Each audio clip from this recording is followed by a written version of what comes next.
श्री काशीखंड कथासार अध्याय 72 शैलेश्वर, रत्नेश्वर, मानकेश्वर, दुर्गासूर भवानी कथा। कार्तिक स्वामी म्हणाला, पर्वतराज हिमालयाने आपल्याबरोबर दिव्य रत्ने आणली होती, पण काशी क्षेत्रातील अपार वैभव पाहून हिमालय लज्जित झाला। सूर्यास्त झाल्यानंतर ओम श्री काशी विश्वेश्वराय नमः असा मंत्रोच्चार करीत काशी क्षेत्रात प्रवेश केला। हिमालयाने शैलेश्वर नामक नूतन शिवलिंगाची स्थापना केली। हिमालयाने विश्वकर्म्यास स्वर्गलोकीचा वास्तुविशारद बोलावून घेतले व एक अतिभव्य मंदिर बांधून घेतले। त्यावर सोने नवरत्ने यांची कलाकुसरी करून घेतली।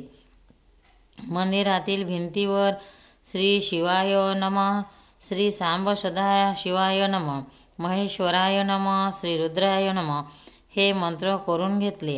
एका रात्री सर्व कामे करून घेतली। काही माणिके रत्ने उरली होती, त्यापासून माणकेश्वर व रत्नेश्वर ही दोन शिवलिंगे स्थापन केली। मध्यरात्री हिमालय अस्वस्थानी परतला। सूर्योदय झाल्यानंतर शिवगणांनी ही वार्ता सदाशिवास सांगितली। महादेवाला हे नूतन वैभव पाहण्याची इच्छा झाली। महादेव सपत्नीक काशी क्षेत्री आले। महादेवाने दिव्य सृष्टीचे सर्व काही ओळखले। तो आपल्या धर्मपत्नीस म्हणाला, उमा, पर्वतराज हिमालयानेच ही नूतन वास्तू बांधली आहे। येथील कलाकुसर पाहून मी धन्य झालो। त्याची भेट झाली असती तर बरे झाले असते। शिवानी म्हणाली, स्वामी पिताश्रींना काहीतरी कामे असेल, त्यामुळे आपल्याला ते भेटताच ते गेले। आता तुम्ही शैलेश्वराचा वर घ्या। शिवानीचा प्राणनाथ म्हणाला, मी या शैलेश्वरास असे वरदान देतो की देशांतरी असूनही जो कोणी याचे स्मरण करेल त्यास त्रिविध तापापासून मुक्ती मिळेल।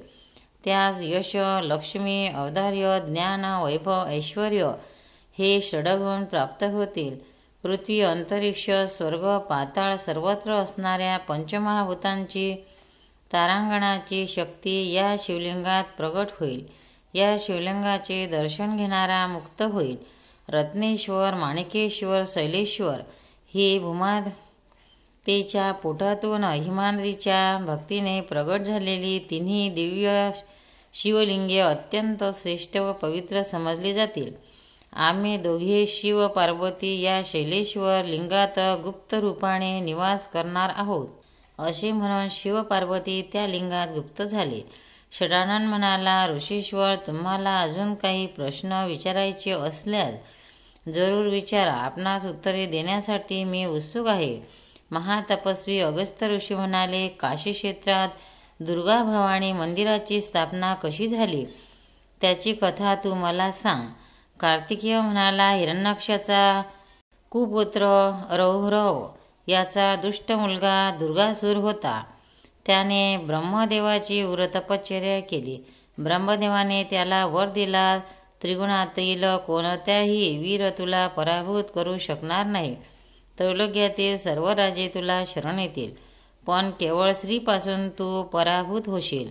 हे वरदान मिळाल्यामुळे दुर्गासूर उन्मत्त झाला।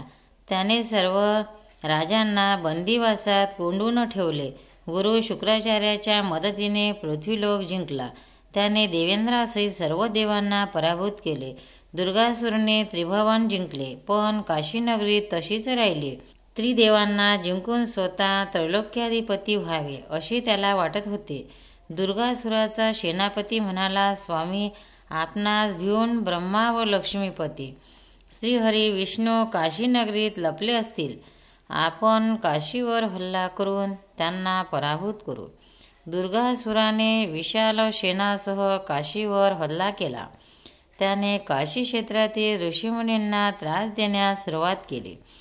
हे पाहून सर्व देव शिवानीच्या प्राणनाथाकडे आले व म्हणाले, हे शंभो, शिवशंकरा, जगदीश्वरा, दुर्गासुरापासून आमच्या सर्वांचे संरक्षण कर। या दुष्टाने काशीवर हल्ला केला आहे, त्यामुळे सर्व शिवभक्त संकटात सापडले आहेत। त्यांचे सुद्धा रक्षण कर. नीलकंठा, ब्रह्मदेवाच्या वरदानाप्रमाणे दुर्गासुराचा पराभव कोणत्याही महातेजस्वी पुरुषाकडून होणे शक्य नाही. त्यामुळे आपण सर्व दिव्य शक्तीची, आद्य शक्तीची भवानी देवीलाच दुर्गासुराचा ठार मारण्यासाठी पाठवूया. महादेवाच्या आज्ञेनुसार देवी भगवती तयार झाली. सर्व देवांनी तिला दिव्य शस्त्रास्त्रे दिली. देवी भवानीने योगिनी, कालरात्री, चामुंडा, यक्षिणी इतरचे भयंकर सौम्य जमविले व ती पंचक्रोशीजवळ दुर्गासुरास यमसदनी पाठवण्यासाठी सज्ज झाले.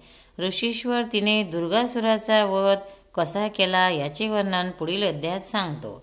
शंकर पार्वती पती हर हर महादेव. भक्तांनो, व्हिडिओ आवडल्यास व्हिडिओला लाईक करा, शेअर करा, सबस्क्राईब करा. तसेच बाजूला असलेल्या बेलवर क्लिक करा, म्हणजे याच्या पुढील सर्व व्हिडिओ तुम्हाला सर्वात आधी मिळत जातील. जय श्री कृष्ण.